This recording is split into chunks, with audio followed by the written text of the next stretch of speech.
Hi everyone, welcome back to another video from Tech Basics. In this video, we are going to be learning how to delete your messages on Offerup. To delete your messages from Offerup is a straightforward process, so let's get started with the video.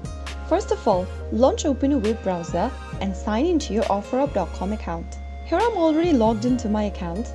Once you are logged into your account, from the main home page, go to the inbox button at the top right corner. Here you will be able to see the View All Messages option. Simply click on it, and from the message section, go ahead and select your message. Your messages will look something like this. Simply click on one of your messages and select the delete button. Soon after you do that, you will be able to delete all of your messages on Offerup. So that is how it's done. If you found the video to be helpful, go ahead and give us a thumbs up. Don't forget to subscribe to the channel by hitting the subscribe button. Press the bell icon so that you'll never miss another upcoming upload from us. I will be back again in the next episode. Thanks for watching.